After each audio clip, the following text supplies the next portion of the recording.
Welcome to Sharing the Three Principles with Jim Beck. This is your host and your friend, currently Tani.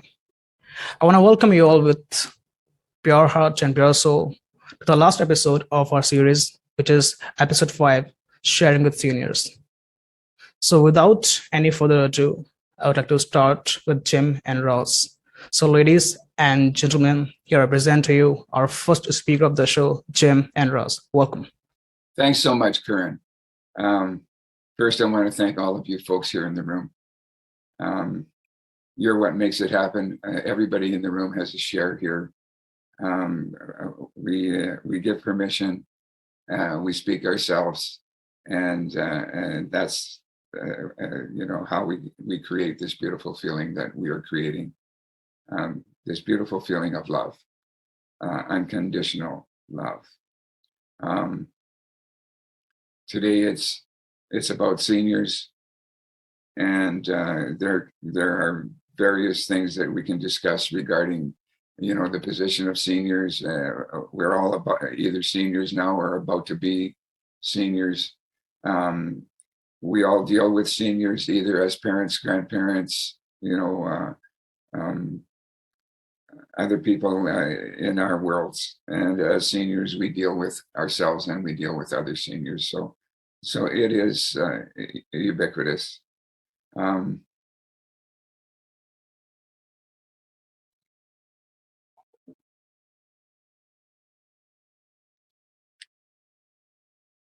What we want to do here is to give our love to seniors. We want to express our love for seniors. We want to feel our appreciation for seniors. We want to put our focus of our unconditional love towards the wonderful seniors everywhere, and particularly the ones in our lives. I have in my own life right now a certain situation with a couple of seniors, that, being my brother and my sister-in-law, who are going through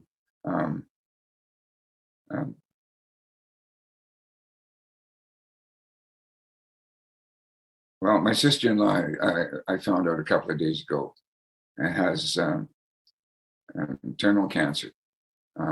She is in a lot of suffering. She's in a lot of fear of the outcomes. And she's been given a prognosis, which is a matter of months. And she has breast cancer and brain cancer. And within the last couple of weeks, she has fainted, had to call 911, had being immobile. And of course, wondering, confused, going through all of those emotions. And this has touched all of her loved ones. Her husband's my brother, who was in his late 80s, and he is entering early stage dementia. So there are some of the outcomes that seniors face, and those the caregivers, the loved ones, the children, the relatives, they're all dealing with that kind of those thoughts, that information.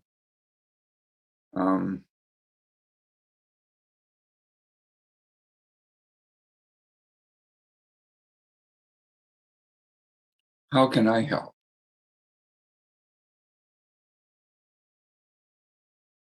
What can I say? What can I do? I'll be making a trip with my son to take perhaps, a last visit, a farewell visit. I can do that. I will be in contact with my nieces and nephews and other relatives. Perhaps I have wisdom that they may be ready to share. It's not a terrible thing. It's a natural thing. We all face it. Mostly we run away from it. We avoid the thinking of it. we see it as, as a frightening thing or a negative thing or a terrible thing, but it's just a natural thing. We are all going to re-enter the formless at some time. And what has time got to do with it? It's just when that time is presented, or when that time is the evolution of our journey, we pass. We enter the formless. It's a beautiful thing.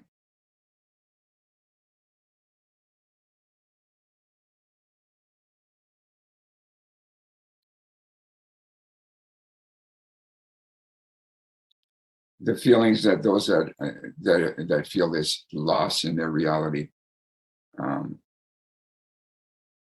it's also very natural.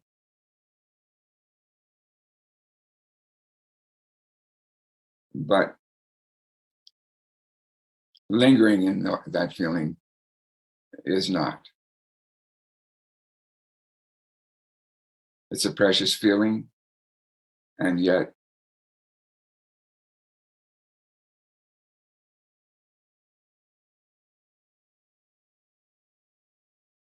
we need to transfer the love that we're feeling in that, and then the wanting it to not be that way, into release.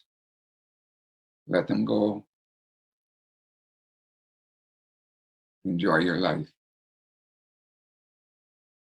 In the tape that we've been playing from Drema Sue Odum, portions of which we've done on every one of these episodes, and the last chapter will be on this episode. But in one of the early ones, she talked about getting similar news about her mother, and how she went into those frightened feelings, and her mind began racing, and with uncontrollable thoughts. And she lay in bed, having just left her mother in the hospital, having found out the prognosis that she had only a few months to live. And she laid in her bed in this disturbed, distressed state. And then, in her words, she felt a shift. And it was like the burden was lifted off of her shoulders and was replaced with her default state, her natural state, a wonderful feeling. And for a few minutes, when she recognized it, she almost felt guilty for feeling so good when she was in this position of about to be losing her mother. And then she snapped out of that, recognized that this was actually the state that we're meant to be in if we're going to help our loved ones, not the confused, upset, disturbed state, but the calm, lucid state where you could see everything and where you could actually be clear. And it resulted in her words, the most beautiful 3 months she'd ever spent with her mother. And there was very little of it spent paying attention to the parting, and more into the love of the moment. And that is a wonderful message for Drema to have left for all of us to be aware of. That is wisdom. That is pure guidance. So when I travel next weekend to Edmonton, I'm hoping that I can have that same wisdom and share that same love and cherish the time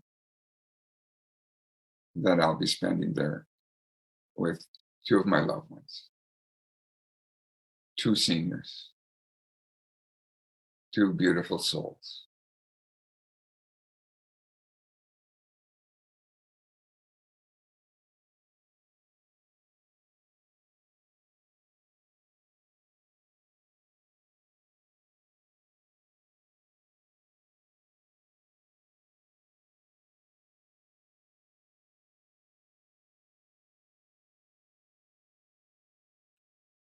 And you know,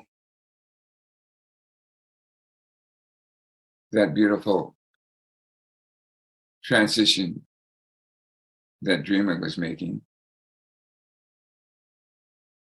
which has enabled me to speak this way.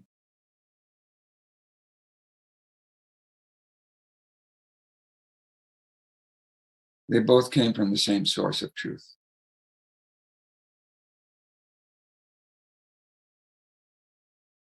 They came from the awareness of the three principles: mind, consciousness, and thought. They came from the feelings that awakening to this understanding,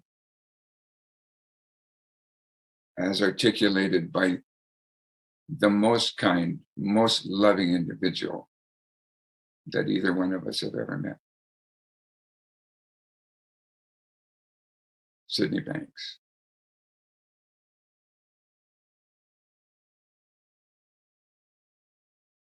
And I am grateful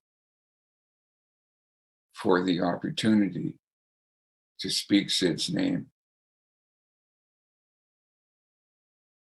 in this regard.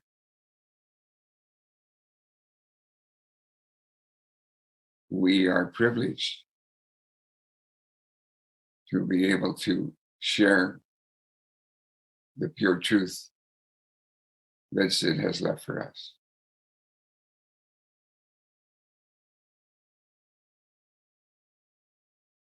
And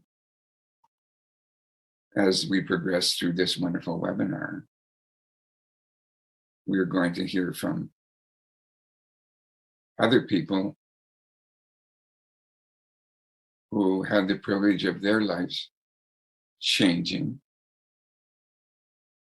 from that same source.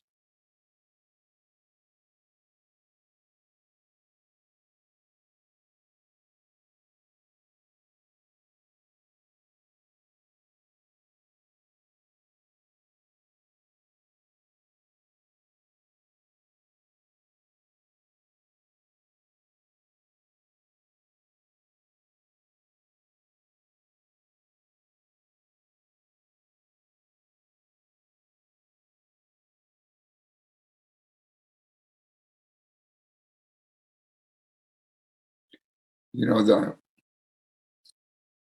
the sacred silence that we're experiencing, that I'm interrupting, to me, it's like sticking our toe into the pool of the formless.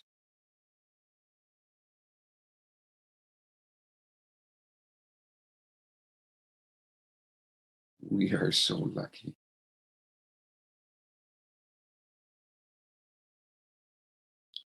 We are the luckiest individuals on the planet.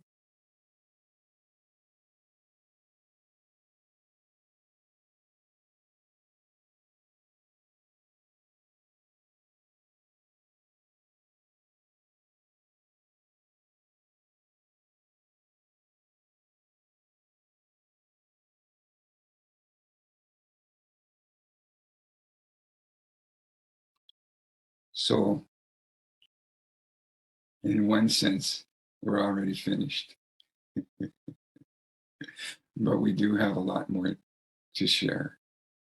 And more of us in the room, anybody in the room can join in. And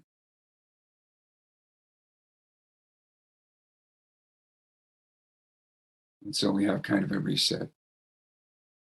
And then we take it through the motions of what's ahead. Listening to our beautiful friends. Listening to Drema's final chapter. Discussions in between those. And finally, I think it's 13 minutes of Sid Banks himself, entitled For Nurses. And nursing and nurses has been a bit of a sub-theme, a subplot for these 5 webinars because of Drema's work, which was dedicated to nurses. And through re-experiencing these tapes a few times over now, and hearing what is going on with the nursing profession,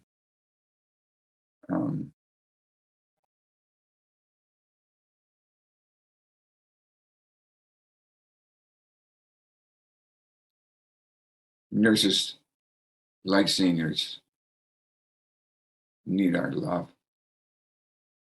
They are going through crisis.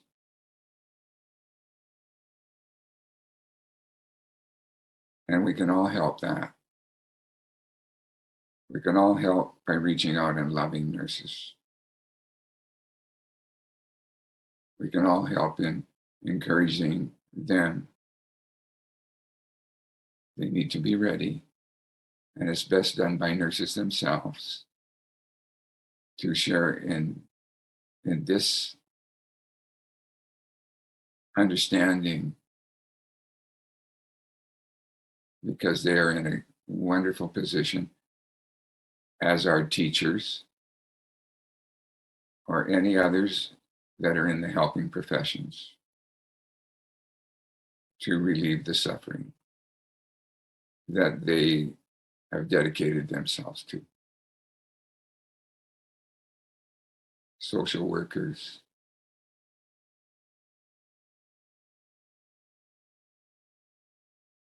occupational therapists,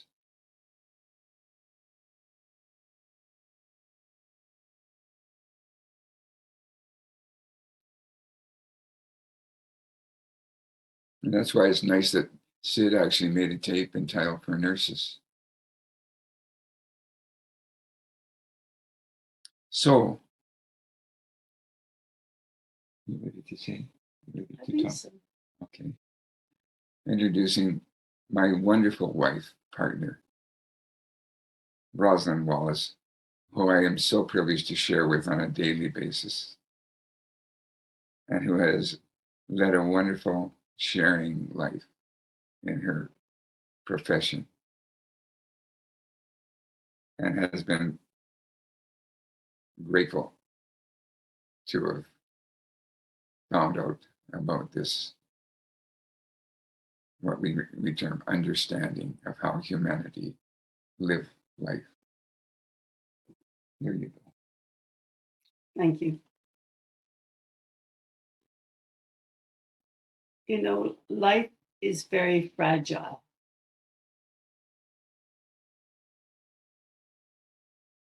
And as you grow a little older, you realize how much more fragile life is all the time, because it can be blotted out so quickly. However,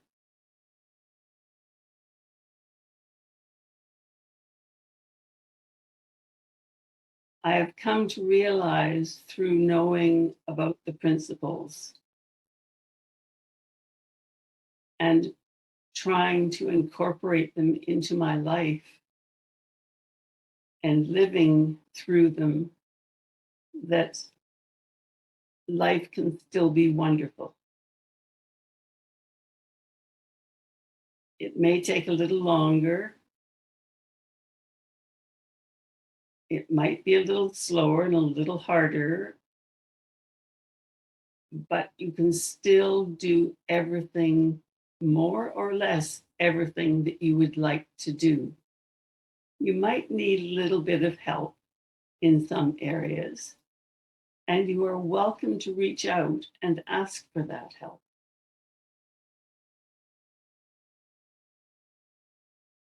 And I know that in my past, I did not always see that other people had different realities.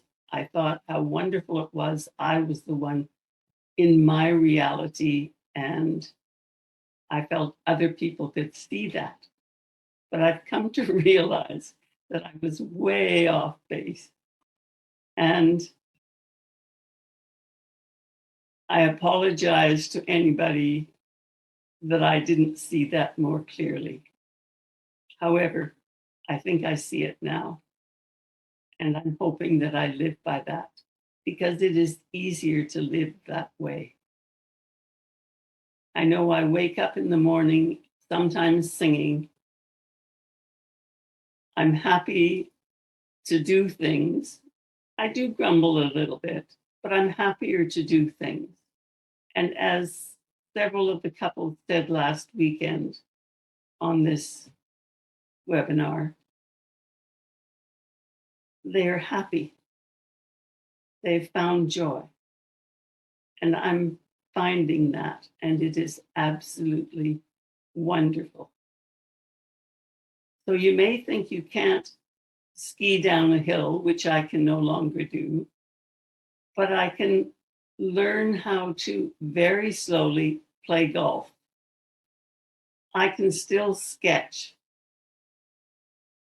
I can no longer play the flute, which I used to play beautifully, but I can play a saxophone because it helps to reduce the tremor that I have in my hand. So I can still find joy and pleasure and hopefully bring that to others.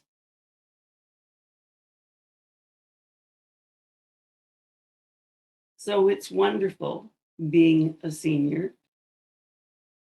If you take the steps to realize that you're okay the way you are, and you can love people for who they are, and love the seniors in your life, because they're wonderful people and they have lived wonderful lives.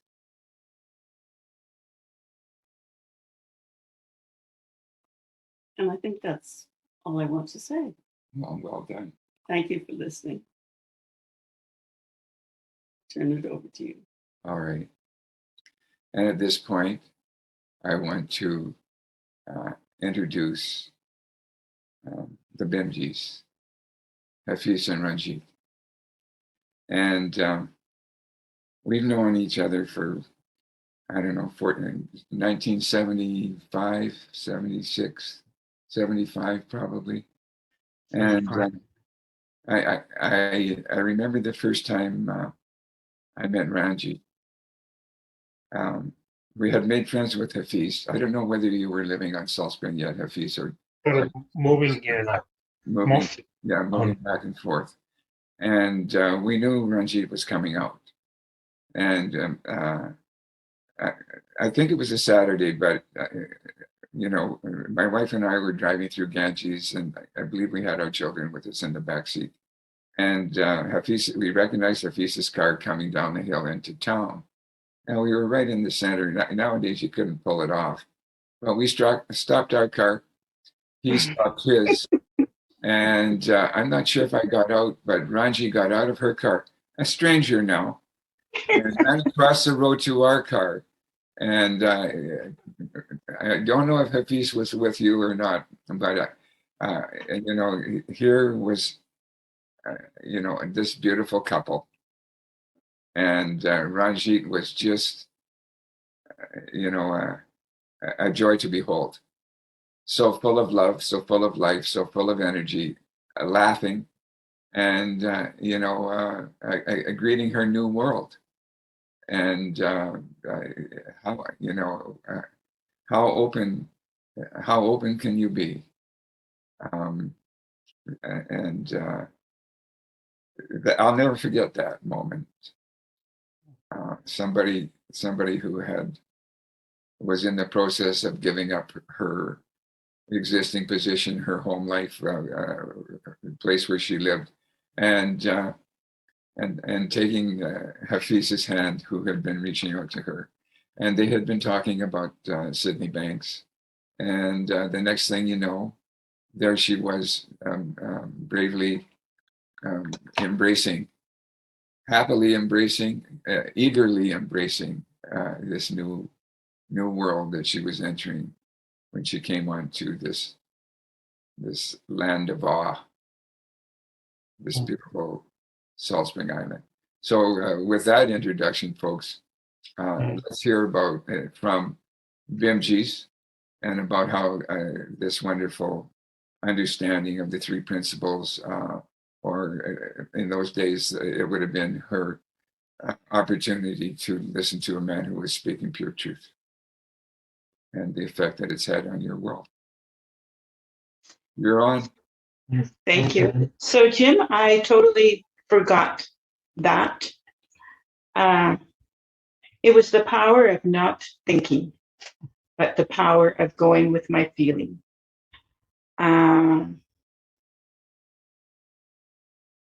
have to thank Sid. I don't know.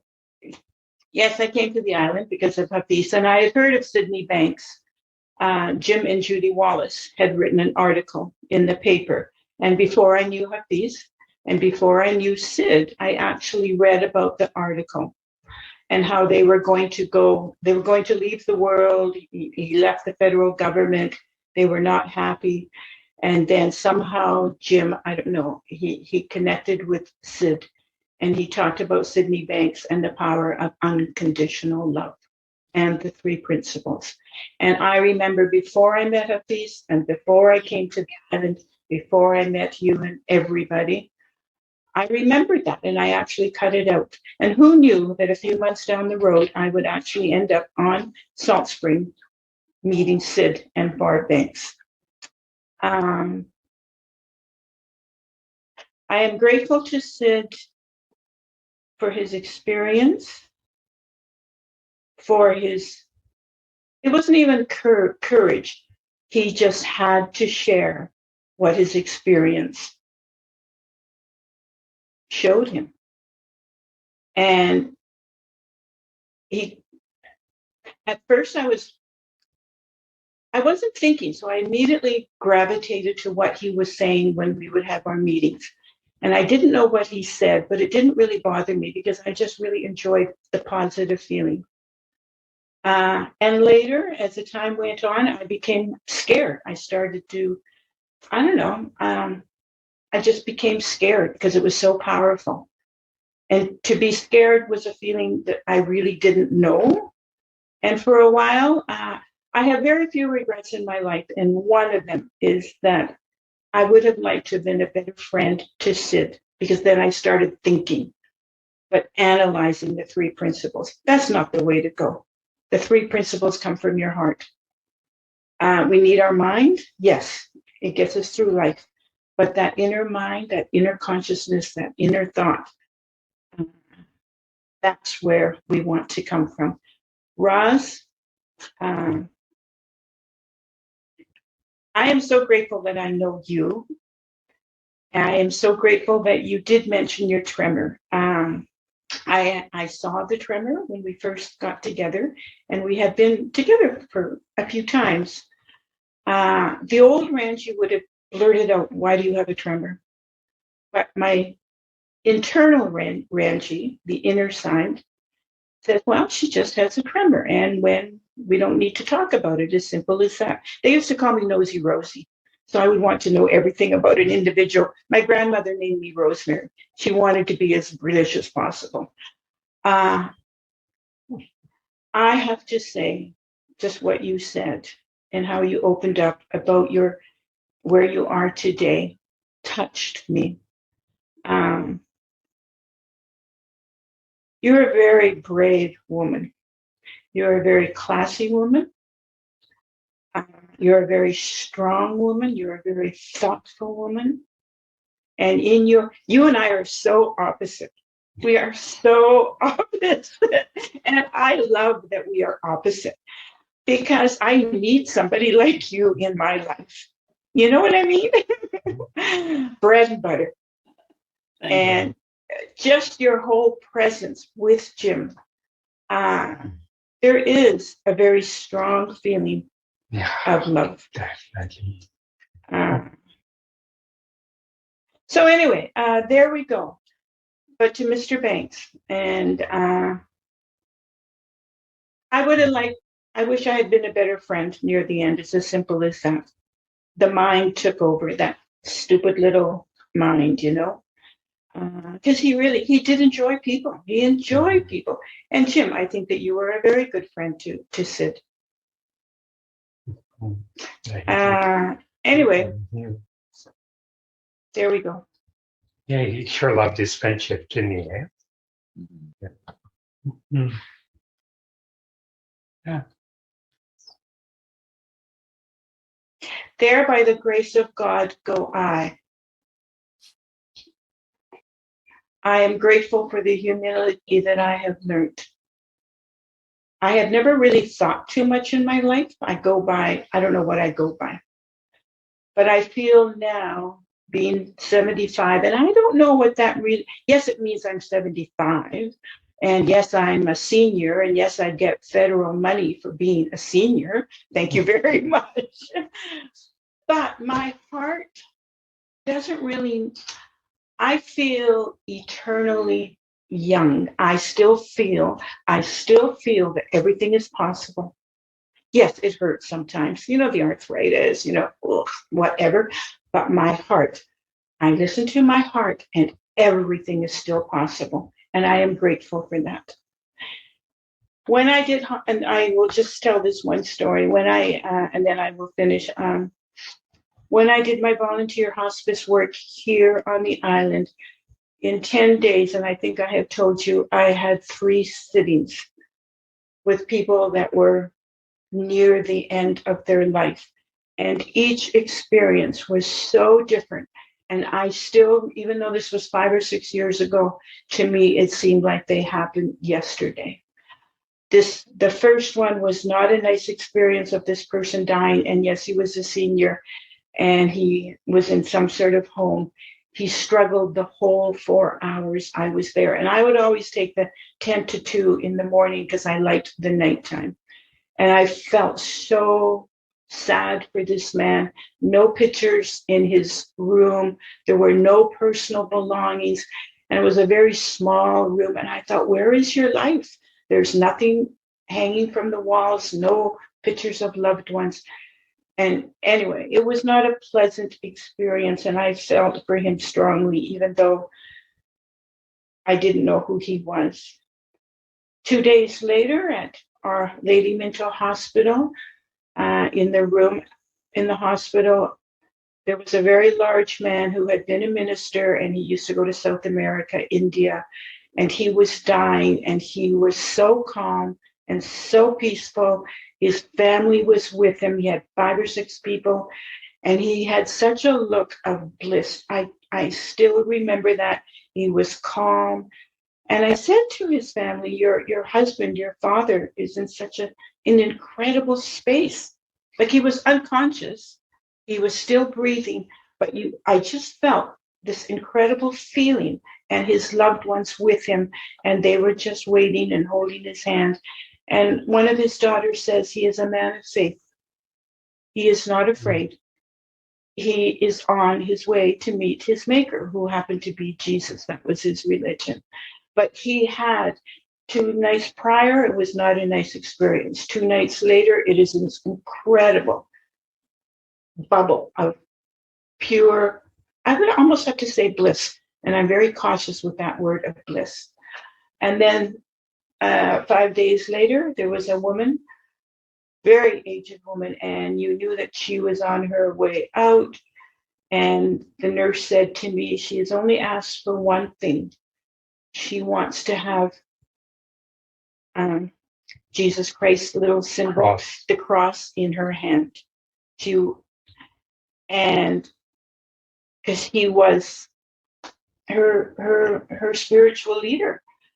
And I unfortunately was reading an Agatha Christie book. It was very quiet. Again, it was like at midnight, and I only had 5 or 6 pages left. But during the whole, anyway, I wanted to see who did it. And all of a sudden, I became aware that the room was very, very quiet. But she had been very quiet.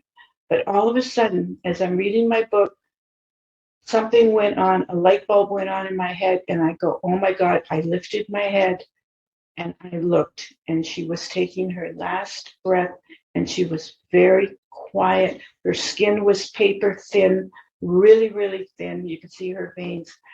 And I realized that I was witnessing a person's last breath very quietly.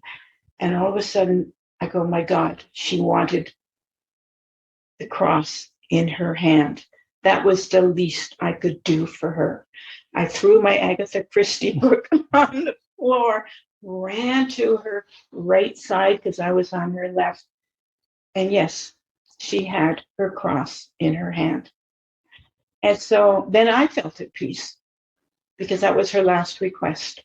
So that I could tell the nurse, I believe she has passed, because they have to do the examination still. I believe she has passed, but you can tell her family that she had the cross of Jesus in her hand and that she was very, very quiet. Mm. God bless people, and I don't know, the different ways of dying I witnessed in 10 days. Anyway, there we go. Yeah. Okay. Thanks so much, Ranji. That was a beautiful story. Yeah. Very And nice. sorry, Go ahead, Hafiz. it's kind of a really comforting feeling to know that when you die, it's just not over. It's like you might, I can't describe it in detail, but the feeling I get, that your spirit, whatever it is, Still it's lingers. part of this. It's still there. It doesn't go away. Mhm. And then you shed your physical reality, your body, and so that leaves you with not much of a burden. We be very peaceful. So other than that, I can't describe it, but I do know that it's very comforting. And even when we talk to people that have relatives or something, or friends that are dying or close to it, that thought, if it comes about, is comforting to everybody because they know, well, we know somewhere that it's not over. It just can't be over. So I don't know how the rest works, but that's my story. Thanks, Hafiz. I'm glad, Jim, that you're going next weekend. You said you're going next weekend. Yes. I'm glad that you are going for your brother and your sister. Yeah, me I too. think- Yes, It's a beautiful time, isn't it, eh? it can be. Yes, if you don't get caught in the emotions of it, and it's wonderful Yes. time. Or just the families get together and swap stories, and Mhm. you know, Yes, indeed. Okay, Yeah. folks, thanks again so much. And now I want to introduce Sheri Hickman, who was also one of the early birds in terms of Sid's sharing, and was part of our group on Salt Spring. A wonderful person, and she's had a wonderful life. A social worker in the interim rather, married to a beautiful man, John Hickman, a wise person, and they seem to be living a beautiful retired life. So let's listen to Sheri as she shares her first experiences with Sid and how it has influenced the beautiful life that she's had since. You're on now, Sheri. Well, there she is. Is she unmuted? No, she's not unmuted. You need to unmute yourself, I think, Sheri.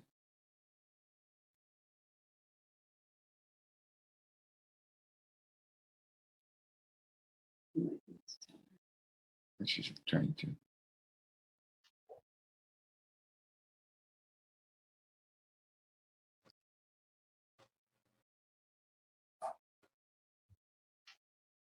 Okay, they put a picture on there now instead of me.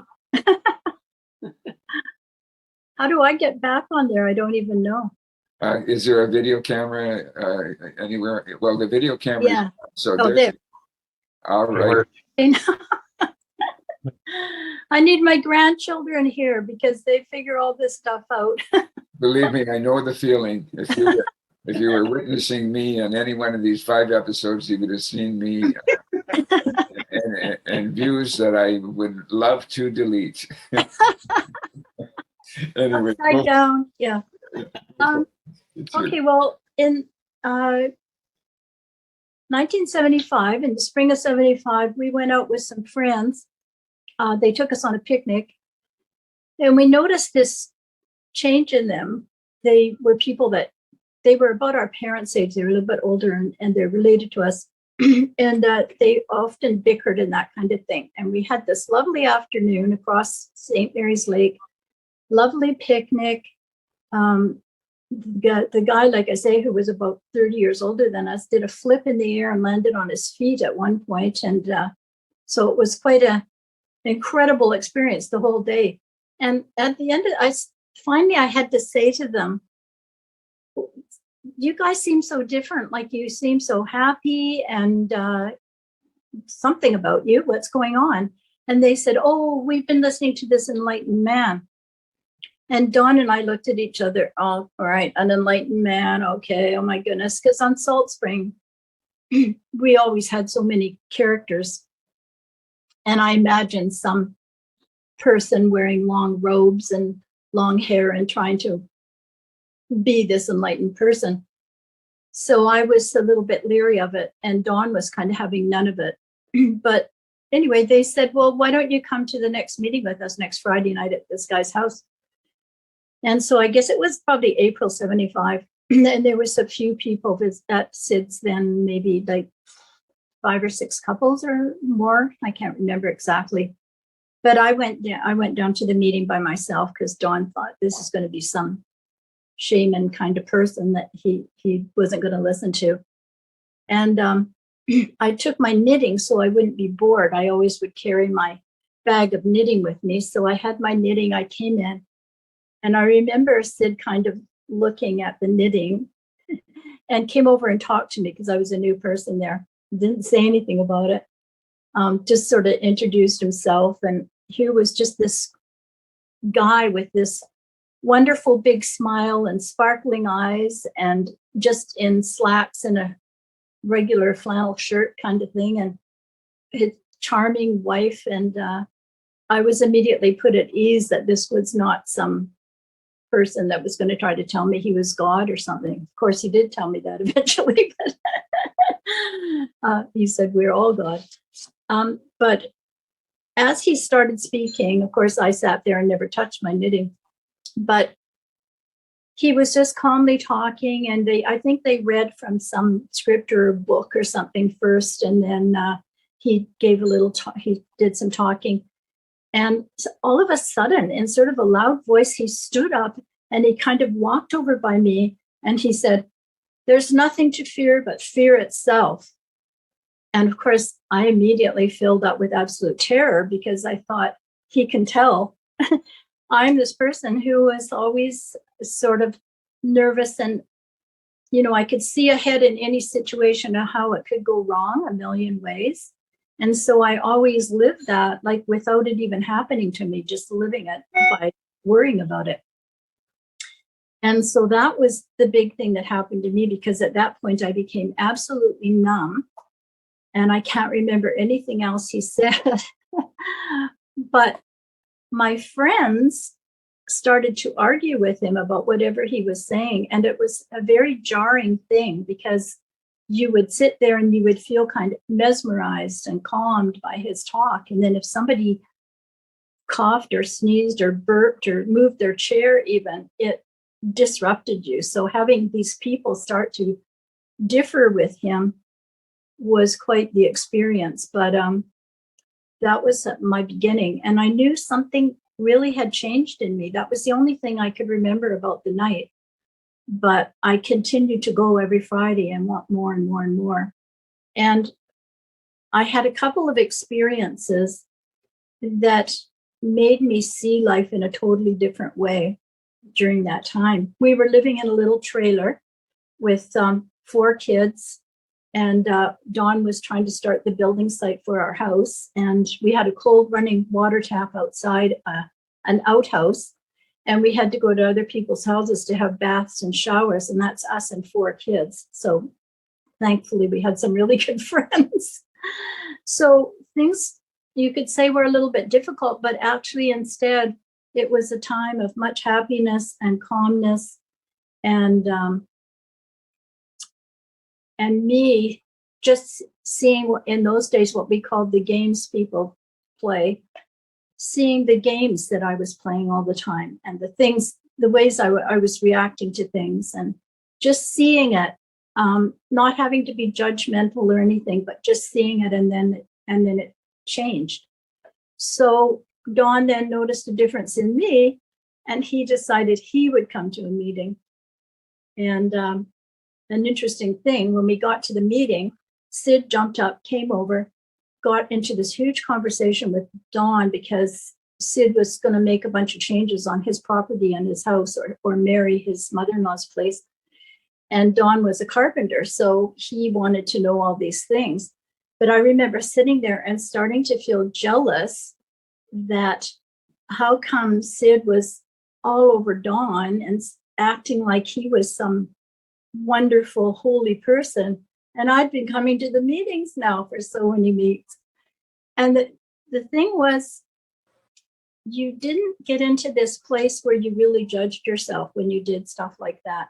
You just saw that come up and thought, how ridiculous this is. I've wanted Don to come all of this time, to start coming to the meetings. Now he comes, and I'm sitting here worrying because Sid's giving him more attention than he ever gave me. And it was those kind of realizations, I think, that all of us were having, and that helped to change us. Because, in those days, Sid didn't talk about three principles. I mean, he didn't use that word, three principles. He talked to us about the universal mind that was the energy of all things, which then became mind in the three principles, that we could sort of dip into that, and we could use that energy in our life, that was the energy, the creative energy all around us. And he'd talk about thought and how we used our thoughts to either be positive, like how you could control your thoughts, or you could, it's not even a word like control, but it's just something that naturally happened. So there was these different ways that he did talk about mind and thought and energy and all of that. And that later I could see that in the three principles, and it was a good way to make it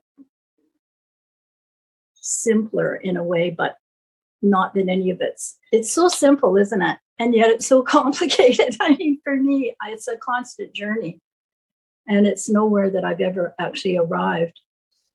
But just before I finish, there was one thing I wanted to say, because we were talking today about death, and I think it's something that we all have thought about and worry about and gone through in our life, and losing people we love. But I had an interesting thing happen to me. I had a little grandson that was 2 who died in his sleep. He had a seizure and died in his sleep. And he was a lovely, beautiful, little chubby, healthy child. So it's such a shock when you lose somebody that young. You're not prepared. And at the time I was, because of Sid, I had been teaching art at the elementary school, but after listening to Sid for so many years, I decided to go to university and get a degree in social work. And I went, when my last child got into grade 12, I went to UVic and got my Bachelor of Social Work, and got a job right away in Nanaimo. And I could work with families and children in adoption and foster and all of that stuff, and able to channel people in a certain way without talking about Sid and the three principles or anything, but using only family counselors that didn't do regressive therapy, and all kinds of ways that you could make a difference. And I remember one time our manager gave a speech, and he said, Sheri's always able to make a silk purse out of a sow's ear, and none of us know how she does it. So I know that I made a different, and I did my work in a different way than other people sometimes.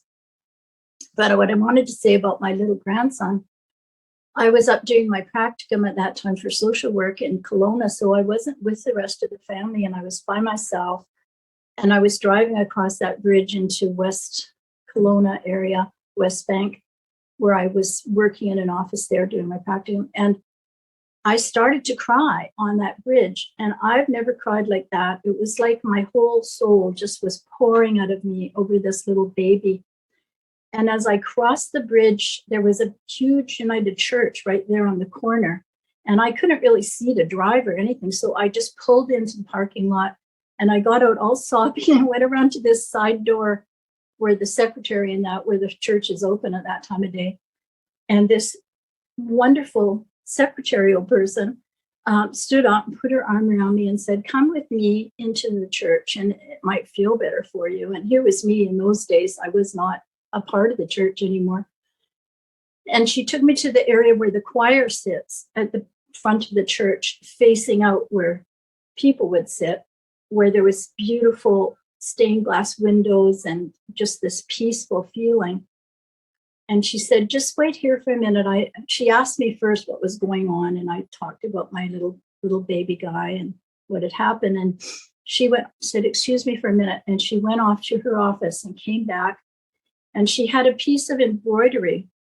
And it was the back of the embroidery. On the back of an embroidery, it's all knots and stitches going every which way, and everything is just a big mess of all these different colors and knots and threads, and it doesn't make any sense. And she showed me that, and she said, this is where you are.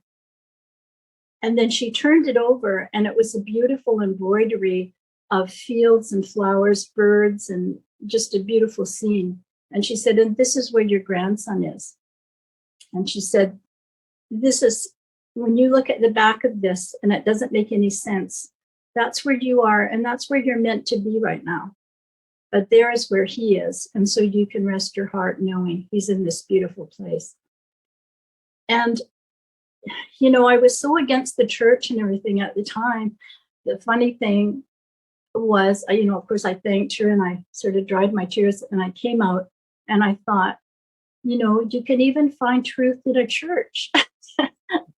And of course, that's where we should be able to find it. And I think that's what Jesus intended, that we would find it there, as Sid did, in the ways that we did find it. But that was my story. And that really changed that whole feeling of sadness around death and around losing people. And I've lost many since, but it just stuck with me all my life since then. And these are the kind of things that would happen when you had that Sid kind of mind, is that you keep bumping into these things in your life that maybe it's just that we see it in that way, but it seems to me that they just come up a lot more often since, you know, when you're giving off these other kind of vibes to life. Beautiful, Sheri. Beautiful metaphor, beautiful story. Thanks so much. Thank you. And now we set our sights on the Aust, Strick and Barb, two powerful people, a very powerful couple, loving couple, sharing couple.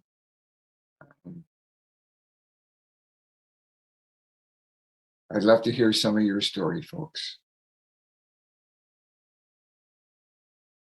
Thank you. And thanks to the folks that have spoken. Sheri, I haven't heard that story from you before. It's very beautiful and very moving.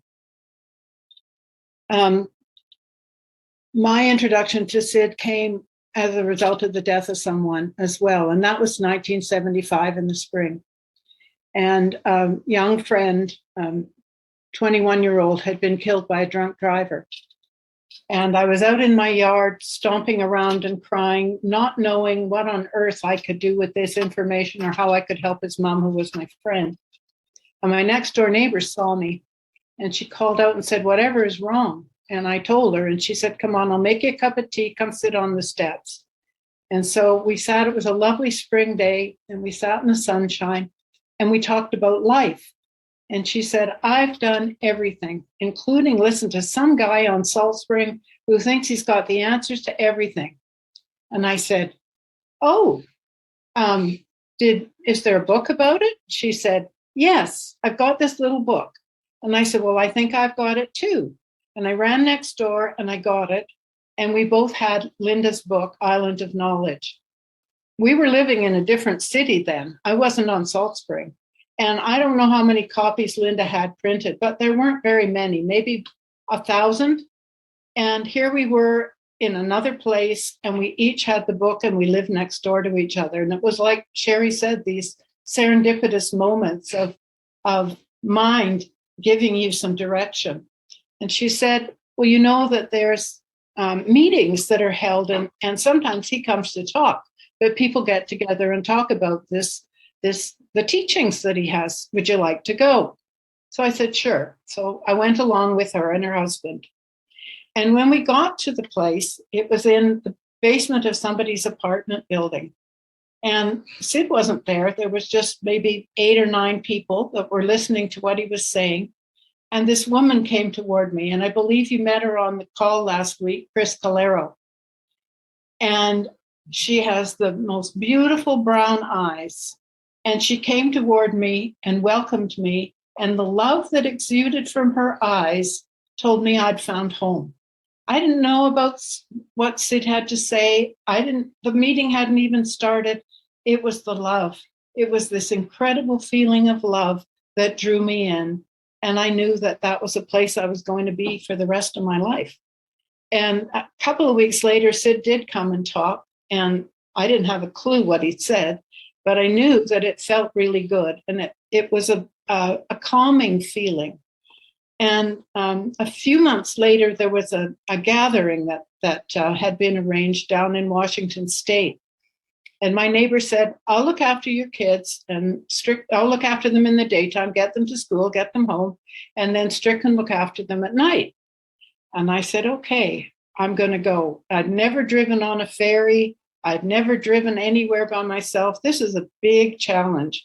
And it was also a challenge because one of our children was challenged and was on very powerful medication. And I'd never trusted anybody else, including Strick, anybody but me, to give her medication. And so I was tied to home, but I decided to go. And during that 5-day retreat, I had an experience after listening to Sid talk where I knew that child would be safe forevermore. And that person is now 53 years old and has been safe forevermore.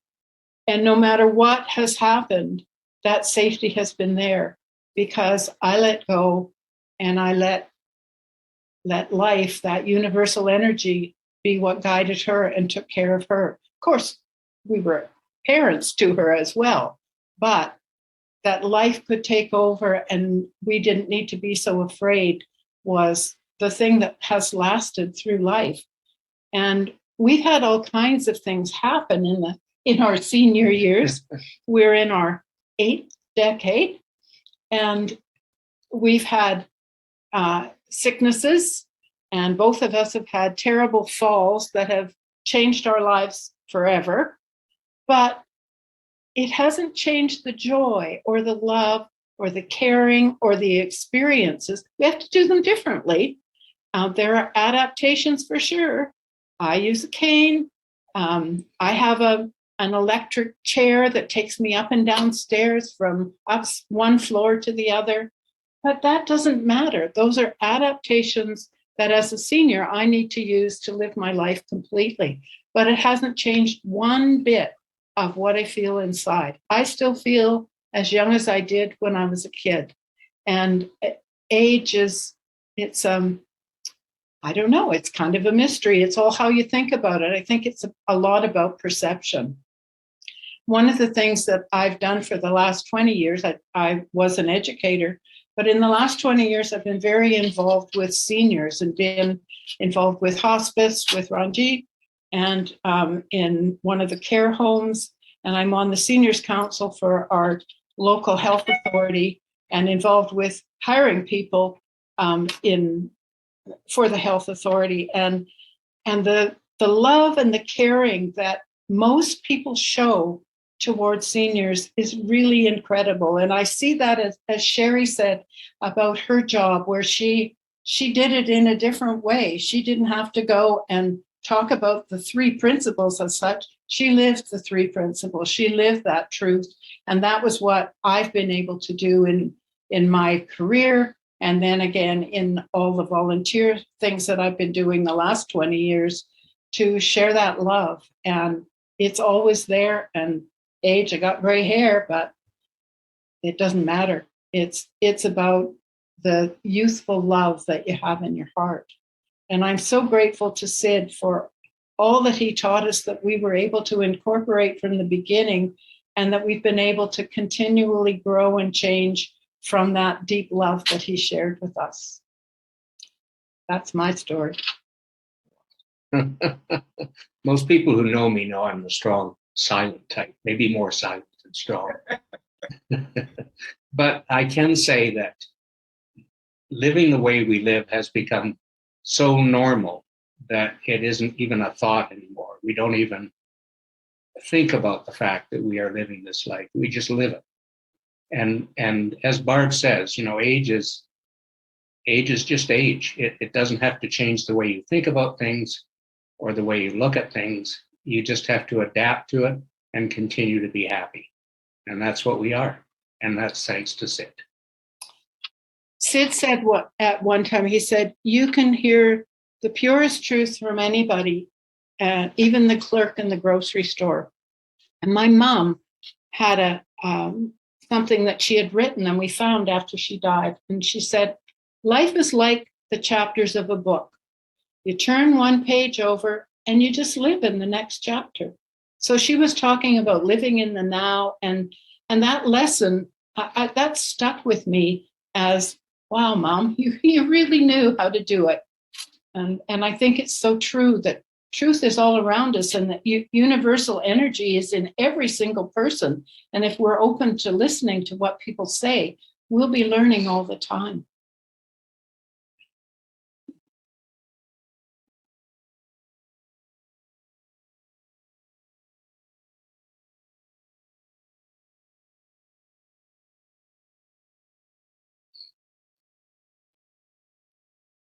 I just love that sharing. Thanks to all of you that participated in that sharing. It's just, it's been a privilege, and it's a privilege for all of us. I'm sure I speak for everybody in the room, but all of the rest of us in the room now, we have a chance to, this is our question time. So it's open to you folks. Karen, you're going to take over now. Thank you very much, Jim. And first of all, I would like to thank all the couples who spoke today. And it was wonderful. I loved it. And it's time for the Q&A. So would anybody like to ask any questions to our couples? When you talked about something before, James, something came to my mind. And I'm sorry for my bad English, but I hope you can follow me along. So it's kind of hard to express it, but I'll try it anyway. So I wrote it down. So it wasn't that I wasn't participating. I was just, my mind was blown. So, okay, here goes. It is beautiful how we are this life form that get the opportunity to use this body as a tool to experience life. It is a humble thing to be grateful for this body, for the life to flow through it in order to feel life. Life force never grows old. Life force is like the child that is playful all life through, while it is watching the body slowly but inevitably growing older until it is no more. The childly life force has to learn about the body's limitation, and therefore it will in the end learn and understand. But in the same way, the body learns its potential as well. The body also is thankful for being able to be something wonderful. Because of life, it can do all things. Life is love, and the body is its recognition of it. Wonderful. Beautiful. Thank you. Beautifully written. Thank you, Sheri. Go ahead. Okay, Harry, would you like to add something? Yeah, sure. I'm glad you asked me because I have to take my past wife to the ferry in a few minutes. So I want to first I want to say this feeling of youth that all the couples are sharing. is a real thing. It's not something that they have practiced. It's just something they feel in their heart. And all of us, because of what we heard from Sid, caught that. And it took each one of us, we all come from different circumstances. Some were poorer, some were richer. Some jumped ahead, fell back, and then jumped ahead again. And all of us have found something because of Sid. And actually, the truth was, it wasn't because of Sid, it was because of truth. We experienced something in our lives, and it changed us slowly as we evolved, and then we would come through. So the variety of each of us, none of us have a same story, as you can pick up. We're all different, but the truth applies to everything, and it sets us free. And at the same time, I want to thank Jim and Ros for putting on this series, because I think it's important for people to understand that Salt Spring was an experience that affected everyone. And all of us changed. And now you're hearing, you too, all of you are just like us, ordinary people who happen to be lucky enough to be exposed to the truth as shared by Sid.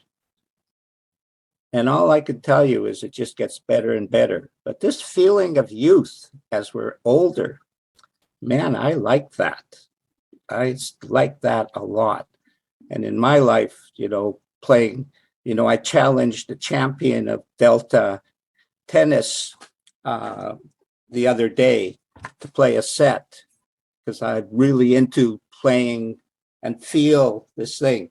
And the 2 days before, I'm out there playing and I'm hitting the ball like incredible. My mind is getting into that big guy approach. And I pull a hamstring and I go, oh, at 76, maybe not ready to let it all come out. So it's a fun experience. And so I went swimming and had fun and all this type of stuff. And great to see you, Barb and Strick, Hafiz and Ranji, Sheri. Really nice to see you again. So hasta la vista, guys. Thank you very much. And Jim and Ros, thank you very much for and Karen for putting this series on. Thank you, Harry. Thank you very much. Thanks, Harry. All right. So this was Harry. I loved it. So I would like to ask Marty. Marty, would you like to add something? I can't really say much more than what Harry said. That was really beautiful and really true. What I liked is all 5 people all pointing in the same direction. All were pointing to the very same thing. And the way I hear that is that Sid introduced us to this. We have a body, we have an intellect, but there's something else. It's the formless. It's the inside beauty. It's the jewel inside. And that very information, and everybody picked it up, like Gary said. Everybody here today, all see everybody pointing to that thing, that presence. And the other thing too is, what does that presence do? Well, what I see it do for seniors is an amazing thing. Is that calm mind and that waking upness is so good for everything in you, your intellect, your health, and maximizing your opportunity. So, and one of the classic things that Sid said, and I love so many things that he said, but there's a few I really like, and one in particular is there's no end to learning, and that helps me when I'm not learning, because and I think, oh yeah, it's time to learn. And I realize that not my maladies or anything, they're not going to get in the way, because there is opportunity here and now. So, it's great. I didn't know where this was going to go, the seniors one. but actually, I'm really loving the seniors one. Of course, I'm a senior. But anyways, thank you very much. I really loved hearing everybody talk. That was really good. Thank you. Wonderful. Thank you, Marty. Thank you very much for sharing. All right. So, would anybody like to ask any questions to our couples? Tabby, would you like to add something? I just comment wise, I just love the range of the discussion from recognizing the child, that's the childlikeness in all of us, as well as just this honoring. I love what Hafiz said about, it's, just looking ahead, that there's not, it kind of echoed my thoughts. So I think that's probably why I'm connecting with that. But, there's nothing to fear. How can we be this amazing energy and then think that all of a sudden it's gone, And, and as we have witnessed, I'm a nurse, I've witnessed, people passing, and whether it was struggling or whether it was peaceful, it just always reassured me that there's this process that we need to move through in this form to be released, kind of like when you think of a butterfly coming out of I'm not going to say the word that's correct technically, but, out of the cocoon, and they come out, in this beautiful form. It's not an easy process. And, and so anyway, I just, this has just been so beautiful. I've just been sitting here in this beautiful kind of feeling. And one comment or one experience that I had just recently, that, again, sometimes we're afraid of different stages of aging or what can happen to our brain, for instance. And it was a group that I had the privilege of learning about, that the group had come together because they had early dementia. And they didn't feel that in their communities, their separate communities, these were people from Canada to the US, that they didn't feel as if their needs had been met to, really kind of take care of their social aspect and keep them intact insofar as with their friendships and community and resources. And so a couple of them got together, and this group grew to maybe what I saw that one day. It was a Zoom call, and there were like 20 people on there. And so, quote unquote, they have early dementia, or they, and some people had said that they were probably a little more advanced than the others. And one gentleman even, made the comment, he said, for once in my life, I'm ahead of the class, because his dementia by the doctor had said that he was more advanced.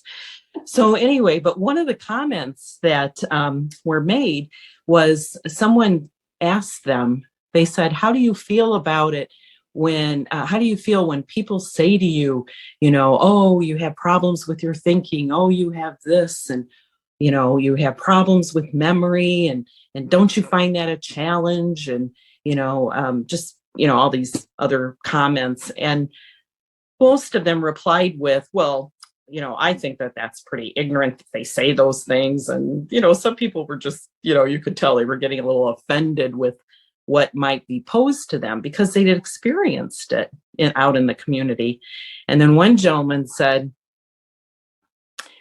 well, when I hear people say things that, I think could maybe in another life would have been insulting to me, I try to explain to them why I don't feel that way any longer. And he said, but the good thing is, as soon as they're out of my sight, I'm going to forget they said it. And then the next time I see them, it's not a problem anymore. And so it was just, everybody laughed, and the gentlemen, the men and women that were kind of offended, they just started laughing, and they said, yeah, that's true. That's right. And he just through laughter, again, the childlikeness, right? Brought everybody together. We were all on the same page, and you could see the strength in this. And and on the end note was, I was just reading a book the other day where a person said, you know, if you want to help people kind of get through things that are said to them and, you know, problems that they might have, I always point them to the movie, that Pixar movie, Finding Dory. And it's about the little fish who has a memory challenge. By Ellen DeGeneres is the voice. And every time she meets a new person, she forgot that she just met them, you know? So she always meets them anew, you know? She's always empty with any thoughts about them or whatever. And I just think that to me is when we think of mind, you know, just to be empty when you come into a situation and enjoy it. So anyway, thanks. I'm so blessed to be here today. Love it. Oops. Thanks, Debbie. All right. Thank you very much, Debbie. So I've got some questions. Jim, I would like to ask you. I see lots of people like insulting seniors, disrespecting them, calling them old. It really affects seniors. So my question is, how can seniors be happy despite going through all of these things, this insult, humiliation, you know? Well, Karen, just like anybody else, we create our own feelings. We may want to blame the stimulation that comes from outside, but when we're doing that, we're mistaken. So it's very, actually, it's quite simple to generate your own good feelings and realize that, you know, it's water off a duck's back. If people have a problem, that's their problem. But don't become infected by it or affected by it either. Just generate your happiness from inside. You're safe when you generate your happiness from inside. Don't give the power to somebody else. That's it. It may require a change in someone to do that, but you ask the question, that's the answer. All right. Thank you very much, Jim. And next question I would like to ask Hafiz. Oh, my question is simple. That is the fear of aging. It's not only for seniors, it's also with young people. When I was a child, I had fear of, not fear, I was happy and excited to grow up. But when I grew up, I did not like myself as a teenager because I thought childhood is the most beautiful time of life. So after that, I had fear of growing young, and now I'm 27, going to be 28 next month. So I still have some fear of aging. So how can I overcome that? I don't know, but I guess not. I don't think about it. I think, you know, my age is, you know, but I do realize it in my background, you know, from that people in the background give up too easily. They I guess what it is, they pick on the thoughts of aging, you know, they think they're old, so they're old, you know. So they say after a certain age, you start thinking that way. You think I'm too old to motorbike or to do anything, you know. Your world closes it on you, you know. And that's always your choice. You know, ultimately it's your choice how you live it yourself, because it is endless and it is yours, anything you want, you know. You know, at the age of 75, I'm learning how to play flute. And I can't be more excited about it. I honestly can't be. You know, and then most people I would know would say 75, like, okay, time to, you know, close in and whatever, you know. So I guess it's just thinking young or not thinking about it and living your life. That's more like it, you know. Sure. Karen, I'd like to address that one too. It's as simple as observing your thinking. It's fearful thinking. Don't indulge in the fearful thinking. Thoughts of the future, being frightened of something happening in the future, is just as negative as remembering, you know, a negative past. Be in the now and observe your thinking and realize what you're doing, and stop that thinking. That's really what it's about. is thinking positively. Wonderful. Another Thank very- you. Another very interesting thing, Karen, is that not to think about getting old, but to think about, if anything, that you're getting older. Because what is old? You know, and that's a question of thinking again. Thank you. This is something that people can relate. I mean, when they turn 30, they think, oh my God, after some years, I'm going to start growing white hair. Here will be turning gray, and my skin will lose, you know. So yeah, that's the answer. Thinking is the answer. We don't have to worry about the future. We have to be in the moment. Wonderful. All right. And my next question is to Barb Aust. And if you could unmute yourself. All right. So my question is very simple. How can older people be happier when they're old, when even when their children are not supporting them? Look for the things that it's your attitude and it's your perception. And so look for the things around you that fill you with joy. And if you think it has to come from one place, then you can bum yourself out pretty easily. But if you can see that it can come from all kinds of directions, then you can fill up and it's there. It's your choice.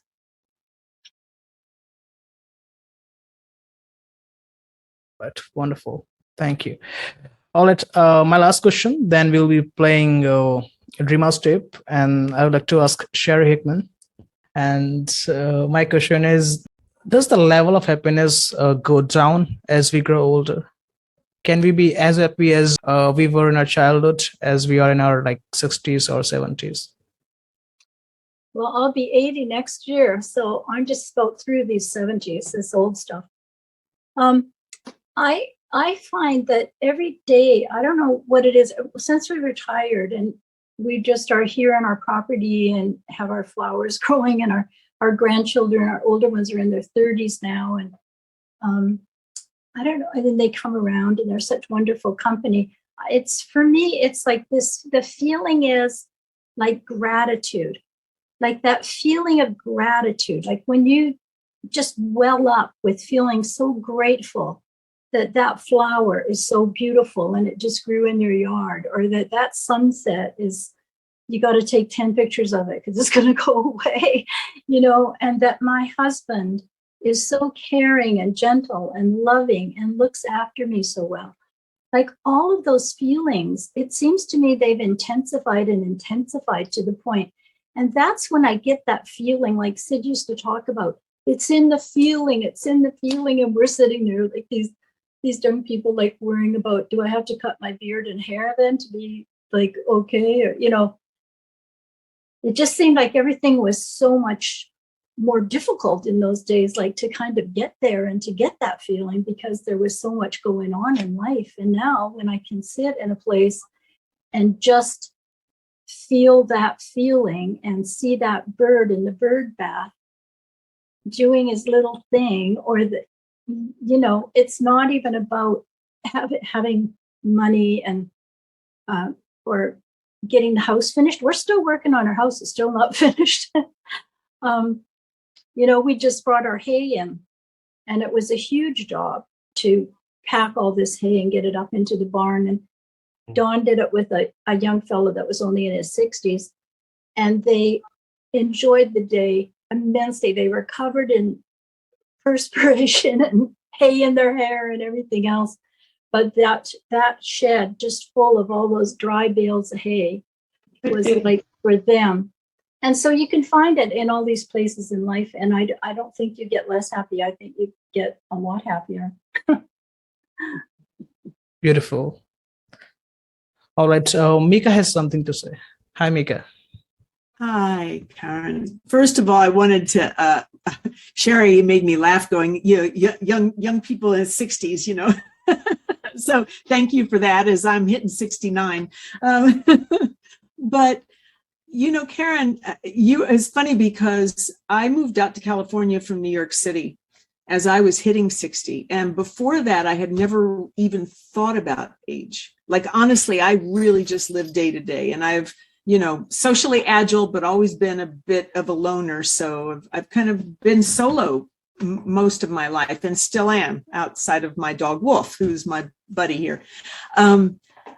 So when I moved out here, I gave up a good job in New York. I came out here and all of a sudden I was like, I came out here for a situation that didn't end up working out like I thought it was going to.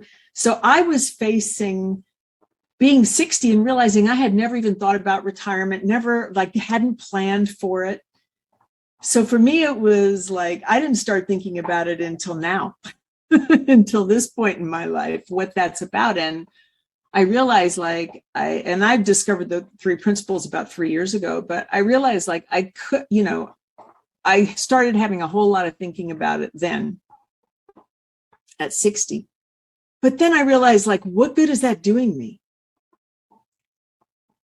Just to be in the moment and know that things will work out and that actually it's an opportunity to reinvent myself.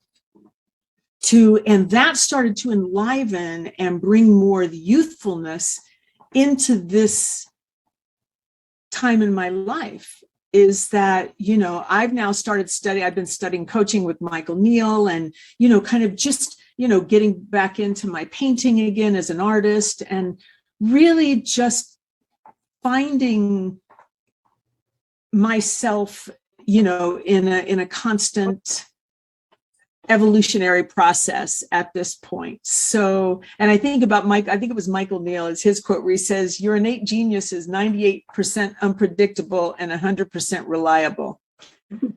And so I think about that all the time, okay, I might not know what the next thing is, but it'll show me when the time comes.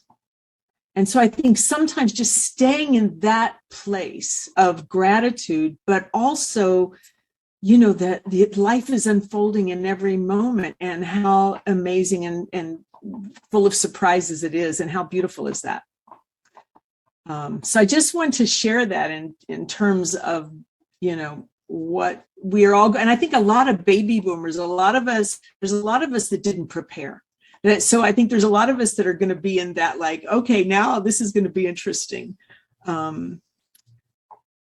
And also my mom, I'm legally responsible and I, take care of things, but she lives at a distance. So I'm always in that push-pull of, she's in Indiana and I don't really want to live in Indiana, but at the same time, I want to be close to her. So I have some of that push-pull, and I watched her go through, she has cognitive changes, and I moved her to memory care just in October.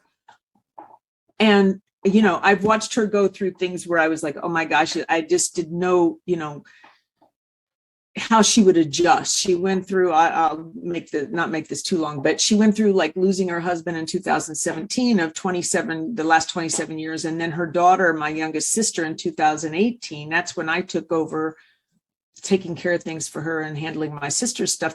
And then she got moved to memory, to senior living and then memory care. And she has managed to adjust to everything incredibly.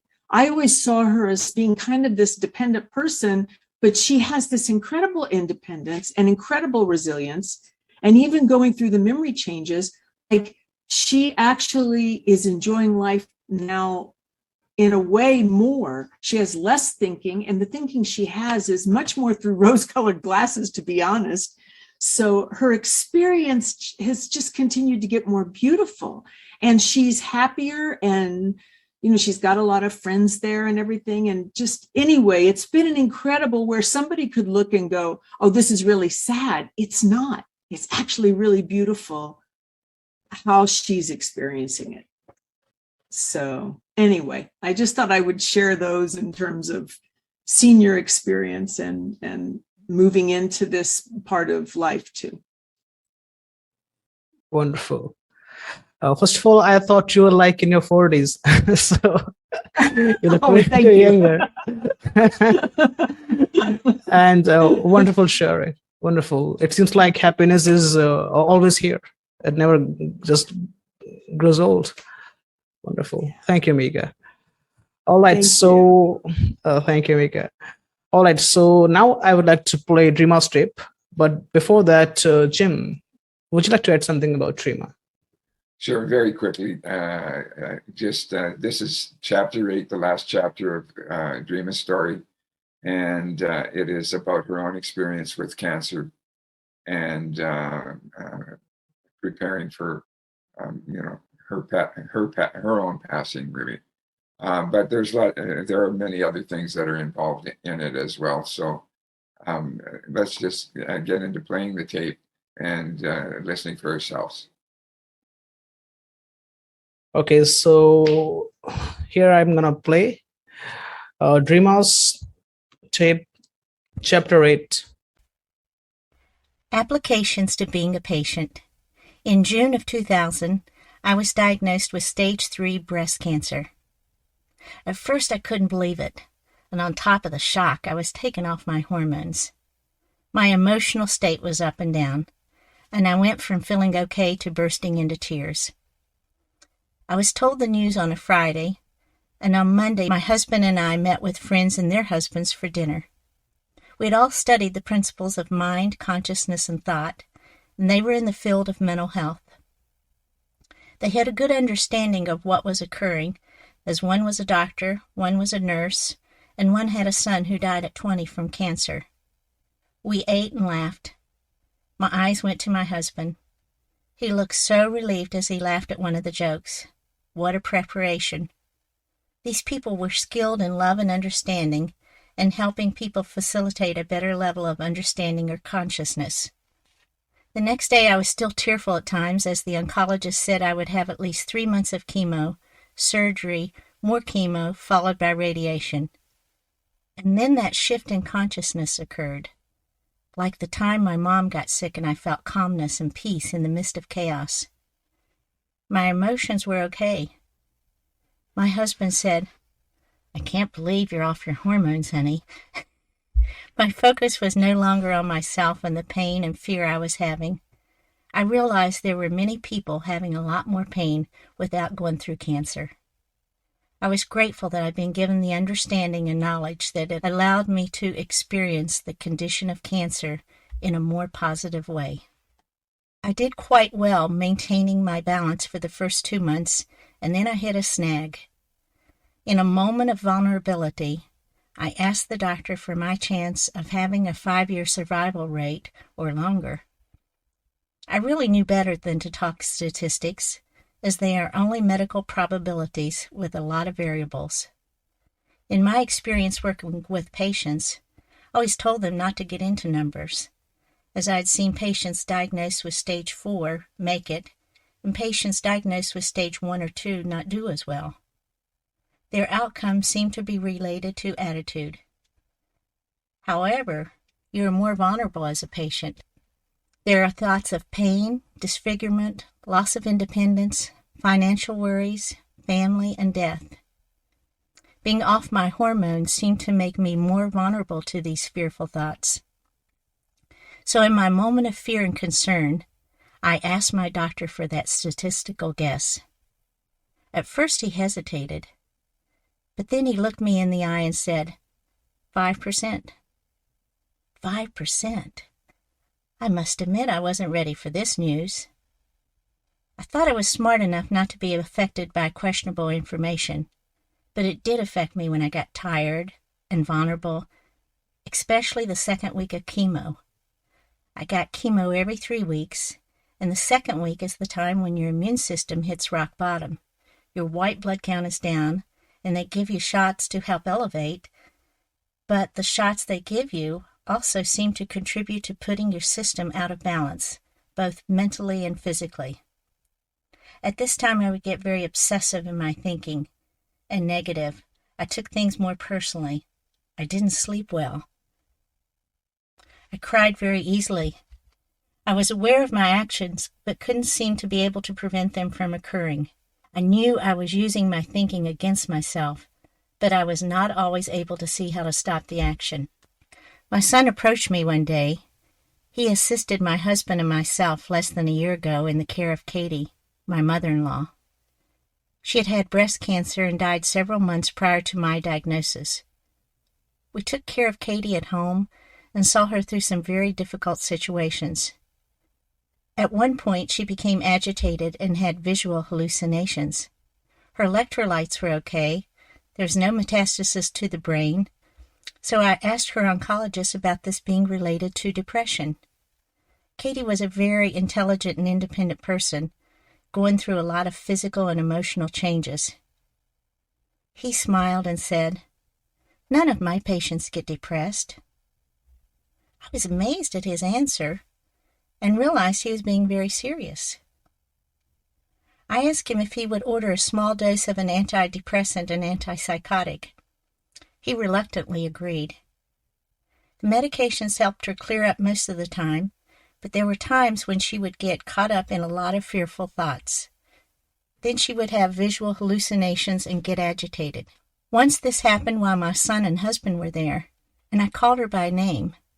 "I'm talking to that healthy part of you, the part that can hear and understand me." Please know this is not a technique, but a knowing and an understanding that the caregiver needs. It's not necessary to say this. I usually don't, and I don't recommend it. Maybe it was for the benefit of my son and husband. However, it is important to know that each person has the potential for real mental health. It is a natural state that is always trying to surface. It just gets covered up by varying degrees when we get caught up in fearful, insecure thoughts. Patients that are going through physical conditions are very vulnerable, as they are usually dealing with a lot of unknowns and fears. As caregivers, we can facilitate bringing out health in our everyday interactions with patients by focusing on the wellness and wisdom that lies within. They pick up a feeling from us when we stay loving, calm, and positive. We are communicating on a higher, spiritual level and are assisting them to shift to a higher level of consciousness or understanding. My husband and son are both good observers, and were amazed to see the change in Katie. She calmed down and talked with us in a very appropriate manner. It was not what was said that facilitated the change, but the knowing and feeling behind it. I did not realize the impact this made on my son. He took this understanding and made it his own when he was visiting with his father. His father was helping take care of my son's grandfather. Together they were having a difficult time communicating and getting along. He was able to pass on to his dad the suggestion to focus on the good and talk to the healthy side, even though it may be covered up at times. He said what he had learned with Katie shouldn't be wasted. His talk helped, as they now are getting along much better. This understanding helped me the whole time I worked on the mental health unit. I have stories of how it helped patients from escalating to out-of-control behavior and also helped them to de-escalate. Again, it was not in what was said, but the knowing that the negative behavior was just a manifestation of fearful thoughts. To facilitate a change in behavior, the caregiver needs to always understand there is a place or state in every human being of mental health. Our focus needs to be on health, not the dysfunction. Last but not least, the caregivers have to be in a state of positivity themselves. We cannot give what we do not have. Well, back to my situation. I was having compulsive thoughts that were fear-based. My son saw my situation with love and compassion and non-judgment. This allowed him to connect with that place of wisdom in me. He said, "You know, I'm sure it's been hard dealing with everything, and it is quite understandable that it would affect your thinking and your mood. Remember how you realized that with Katie?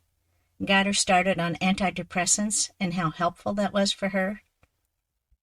I felt embarrassed at first that I wasn't stronger. I'd helped a lot of people. It's very difficult to be on the other side of the fence. I felt that I should be able to think my way out of this, but I realized that I was not thinking correctly and I needed more help. I checked with my doctor and told him that I wanted to start on a very small dose of SSRI, or a fast-acting antidepressant. I knew they had found this medication helpful in severe cases of PMS and hormone imbalance, even for a short period of time, and the results were quicker than with depression. Since I could never go back on hormones, I was open to trying this for the menopausal symptoms I was having. He agreed, and within the first day, I felt better. Even though the dosage was 1/6 of the therapeutic dose used for depression, I felt like my old self. I still had fearful thoughts triggered, but I was able to disengage them before I got lost in the reality they created. Medication did help, but it was only part of the solution. The other part was for me to see that I was using my thinking against myself to create a hopeless, illusionary reality. Next, I had to be willing and open to change. Like my mom, I could change my mind and drop the thoughts that were causing me pain. We all want to feel happy, and as our mood goes up, it feels so much better that we are more willing to drop thinking about things that cover up this natural state of well-being. Please realize that not everyone in my position would need medication. I only bring it up because many people have thoughts about taking antidepressants and suffer needlessly. It is important to have hope that your experience in life can change. Being open to change is the first step in facilitating that shift in consciousness that comes from inside. The external events may look the same from the outside, but your perception and experience will be different. Treat yourself with love and kindness, and don't take yourself so seriously. Get plenty of rest and try to slow down mentally and physically. This helps to recharge your spirit, so that if your mood drops down, you will know this is just one of life's moments and it will pass. If you're in a low mood, it is not time to make major decisions or act on thoughts that feel compelling. Start seeing the low feelings as friendly reminders that you're going the wrong way mentally and that you have just taken a detour. To get back on track, simply allow yourself to be interrupted so that you can set aside the thoughts creating those feelings. You can always go back to them. Well, now that I've had 3 months of chemo and I've had my surgery, I'm in the latter part of my 6-month plan of chemo, and I still have to go through radiation. But life has been wonderful. I'm very grateful for this experience because it's made me appreciate things I took for granted. I find myself filling up with gratitude for the love that family, friends, and even strangers have sent my way. It has allowed me to get in touch with that inner strength and peace at a deeper level than I had ever experienced before. It reminds me that feelings of positivity come from the inside, and they're accessible when we're going through a crisis in our life. As we tap into them, they are our protection. They are the life vests that keep us from going under. Since feelings are the product of thought, I find I can't afford to waste time on negative thoughts. A pilot studying the principles once told me that when flying a small aircraft, it could go out of control and go into a tailspin. If this occurs, they are taught to let go of the plane and it will naturally straighten itself out. This occurs because there is a built-in mechanism that allows this to happen. The hardest part was teaching the new pilots to let go of the controls. Their tendency was to hold on tighter. The same analogy applies to us when we are faced with problems in life. Our tendency is to think about them until we feel better or have it worked out. However, this approach usually just sends us into a tailspin of irrational thoughts. When we have the courage to let go of these thoughts, our thinking slows down. This allows us to shift in our consciousness and understanding to a place of our own wisdom and insight. It is, however, very difficult to change gears or shift when we are going 100 miles an hour. This is why it's very important to be rested and slow down, not speed up our thinking in a crisis. I cannot end my story without talking about the understanding, love, and support I've received from others, but especially my husband. We've been married only 2 years, and for the first 9 months we took care of his mom, diagnosed with breast cancer just before our wedding. After her death, we started building our new home. Prior to finishing it, we found out about my cancer.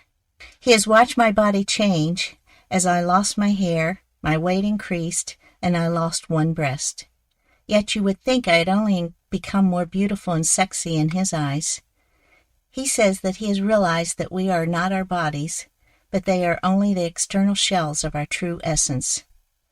I feel very grateful to have a person in my life that sees me for who I really am. We have had our ups and downs, especially when I was first diagnosed. We were going through the biggest unknown of our lives. I must say that without the understanding we both have, would have been a more difficult journey. Know that within yourself there is a place or space where peace of mind and wisdom are available. As we allow our thinking to slow down, we naturally access this place. A good analogy of this is floating in water. When I was a teenager, I had a fear of water. A friend trying to assist me said simply, "Lie back and relax and you will float." My thinking said he was crazy and I was going to show him. To my surprise, he was correct. It was the fear of the water that caused me the trouble. So don't be afraid to set aside the worries and thoughts that are making you feel bogged down. As you drop these weights, your mental well-being and wisdom will surface. I used to think that in order to be responsible, I had to focus on my problems until I arrived at a solution. I now realize that from this state I rarely come up with solutions or insights. It's when I'm in a more relaxed state, new thoughts and ideas surface. When we first got together, my husband, being a retired lawyer, was used to observing people. We called him Mr. Interrogator, as he would find more out about someone in 30 minutes than I could in days.